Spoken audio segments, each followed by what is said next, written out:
Kiki était une jeune femme pleine de rêves, mais pas vraiment d'ambition. Elle vivait dans une petite maison confortable avec ses parents qui prenaient soin d'elle depuis toujours. À 23 ans, elle n'avait jamais travaillé une seule journée de sa vie. Pourquoi le ferait-elle? Ses parents lui offraient tout ce dont elle avait besoin. Un toit, de la nourriture, et même de l'argent de poche pour ses petits plaisirs. Kiki passait ses journées à rêvasser, à regarder des séries et à scroller sur son téléphone. Elle aimait imaginer des vies extraordinaires, mais sans jamais faire le moindre effort pour les réaliser. Le matin, Kiki se levait tard, souvent vers midi. Elle traînait en pyjama, une tasse de café à la main, en regardant par la fenêtre. Elle aimait observer les nuages et se perdre dans ses pensées. Pourquoi travailler quand on peut profiter de la vie, se disait-elle souvent. Ses parents, bien qu'inquiets, n'osaient pas trop la brusquer. Ils espéraient qu'elle finirait par trouver sa voie, mais les années passaient et rien ne changeait. Kiki avait une routine bien rodée. Après son café, elle s'installait sur le canapé avec une couverture, son téléphone à la main. Elle passait des heures sur les réseaux sociaux, admirant les vies parfaites des influenceurs.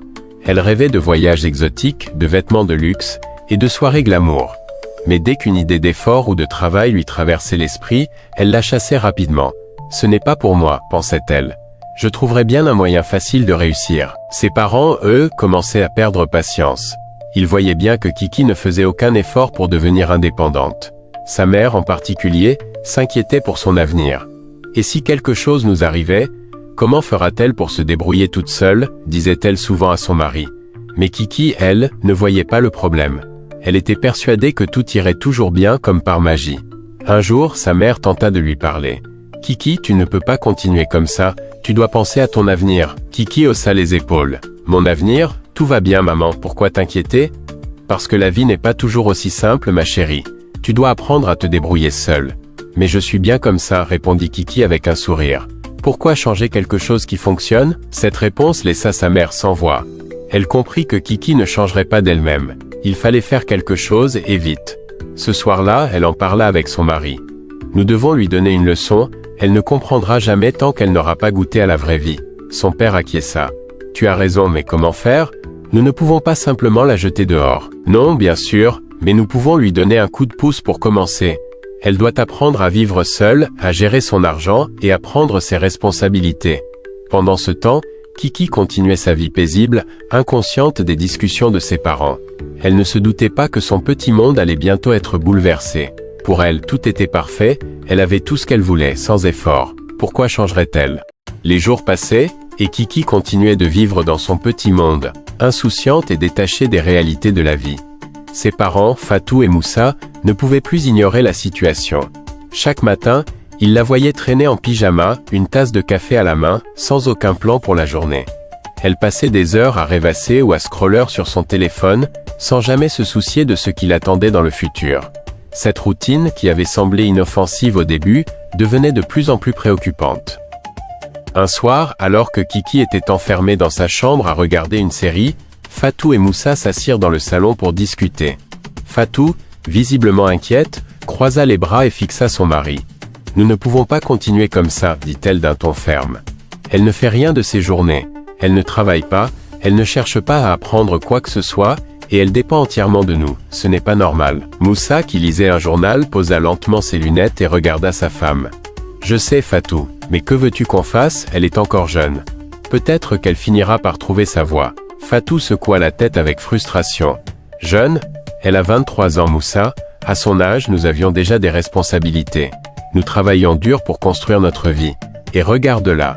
Elle ne sait même pas comment faire cuire du riz. Si nous continuons à tout lui donner, elle ne changera jamais. » Moussa soupira. Il savait que sa femme avait raison, mais il avait toujours eu du mal à être strict avec Kiki. Elle était leur unique enfant, et il avait toujours voulu lui offrir une vie meilleure que celle qu'ils avaient eue. « Je comprends ce que tu veux dire, Fatou. Mais elle est notre fille. Nous ne pouvons pas simplement la jeter dehors. »« Je ne dis pas de la jeter dehors, » répondit Fatou, en haussant légèrement le ton, « mais il faut qu'elle apprenne à se débrouiller seule. Si nous ne faisons rien, elle ne sera jamais prête à affronter la vie. Et si quelque chose nous arrivait demain, que ferait-elle » Ces mots frappèrent Moussa comme un coup de poing. Il n'avait jamais envisagé cette possibilité, mais il savait que sa femme avait raison. Il ne serait pas là pour toujours, et Kiki devait apprendre à être indépendante. « D'accord, » dit-il finalement. « Mais comment veux-tu qu'on s'y prenne ? Elle ne va pas changer du jour au lendemain. » Fatou réfléchit un moment, puis un sourire déterminé apparut sur son visage. Nous allons lui donner une leçon. Une vraie leçon.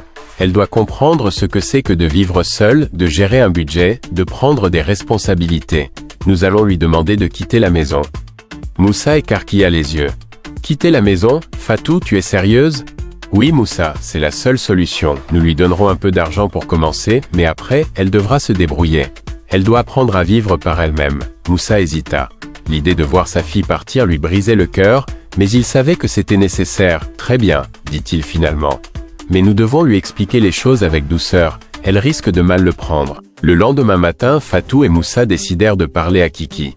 Ils la trouvèrent dans le salon, allongée sur le canapé, un bol de chips à la main, en train de regarder une émission de télé-réalité. « Kiki, nous devons te parler, » dit Fatou d'un ton sérieux. Kiki leva les yeux, surprise par le ton de sa mère. « Qu'est-ce qu'il y a ?» demanda-t-elle en mettant la télé sur pause. « Assieds-toi, » dit Moussa. « C'est important. » Kiki s'assit un peu méfiante. Ses parents avaient l'air graves et elle n'aimait pas ça. « Qu'est-ce qui se passe? Vous avez l'air bizarre. » Fatou prit une grande inspiration. « Kiki, ton père et moi avons beaucoup réfléchi. Nous t'aimons beaucoup, mais nous pensons qu'il est temps pour toi de prendre ton indépendance. » Kiki fronça les sourcils. « Mon indépendance? Qu'est-ce que ça veut dire? » « Ça veut dire que tu vas devoir quitter la maison, » répondit Moussa doucement. « Nous voulons que tu apprennes à vivre seul, à gérer ton propre argent et à prendre tes responsabilités. » Kiki resta bouche bée. Elle ne savait pas quoi dire. « Vous voulez que je parte? Mais pourquoi? Je suis bien ici, tout va bien, non? »« Non, Kiki, » répondit Fatou fermement. « Tout ne va pas bien, tu ne fais rien de tes journées. Tu ne travailles pas, tu ne cherches pas à apprendre, et tu dépends entièrement de nous. Ce n'est pas une vie, nous faisons ça pour ton bien. »« Mais je n'ai jamais vécu seul, je ne sais même pas comment payer une facture, » protesta Kiki, les larmes aux yeux. « Justement, » dit Moussa. « C'est pour ça que tu dois apprendre, nous ne faisons pas ça pour te punir Kiki, nous faisons ça parce que nous voulons que tu sois prête à affronter la vie. » Kiki sentit la panique monter en elle. Elle n'avait jamais imaginé devoir quitter le confort de la maison familiale. Mais avant qu'elle ne puisse dire quoi que ce soit, Fatou ajouta. « Nous ne te laissons pas sans rien. Nous allons te donner une somme d'argent pour commencer. Cela te permettra de trouver un appartement et de subvenir à tes besoins pendant quelques mois.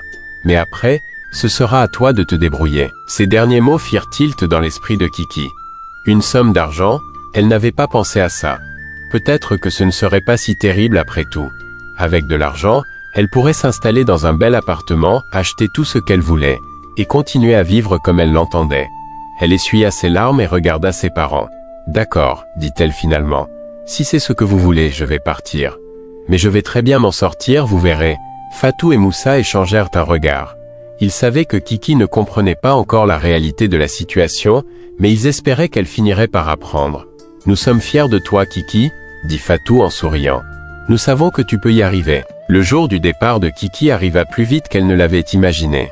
Ses valises étaient prêtes, soigneusement remplies de vêtements, de souvenirs et de quelques objets qu'elle avait toujours aimés dans la maison familiale. Ses parents l'aidèrent à charger ses affaires dans un taxi tout en lui donnant des conseils de dernière minute.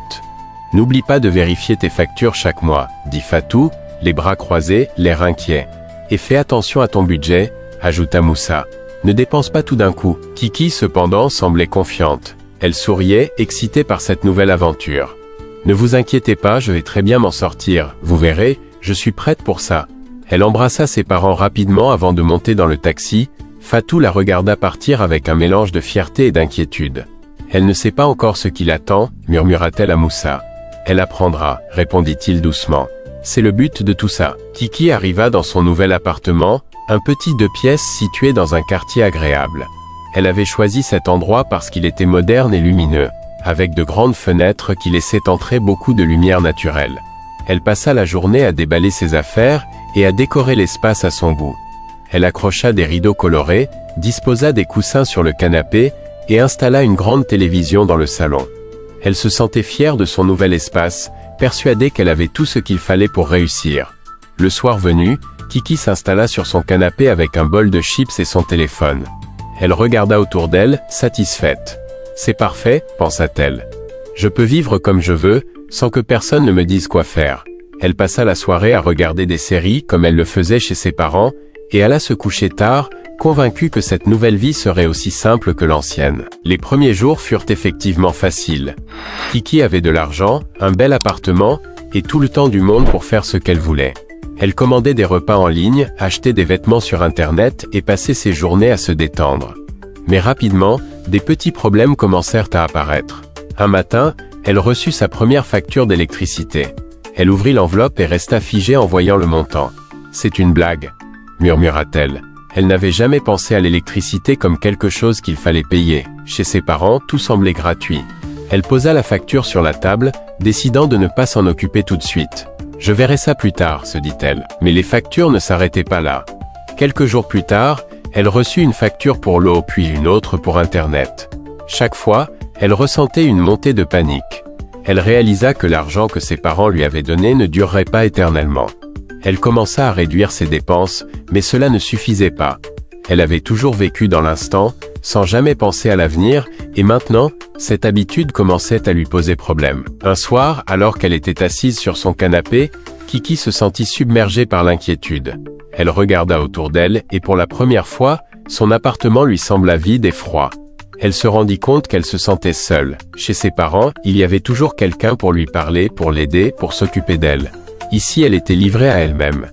Elle prit son téléphone et hésita à appeler sa mère, mais elle se retint. « Non », se dit-elle. « Je dois prouver que je peux y arriver. » Les jours suivants, Kiki commença à réfléchir sérieusement à sa situation. Elle savait qu'elle ne pouvait pas continuer comme ça. Elle devait trouver un moyen de gagner de l'argent, de gérer ses dépenses et de prendre ses responsabilités. Elle se souvint des paroles de sa mère. « Nous faisons ça pour ton bien. » Peut-être que ses parents avaient raison après tout. Peut-être que cette expérience était ce dont elle avait besoin pour grandir. Un matin, Kiki se leva tôt, déterminée à changer les choses.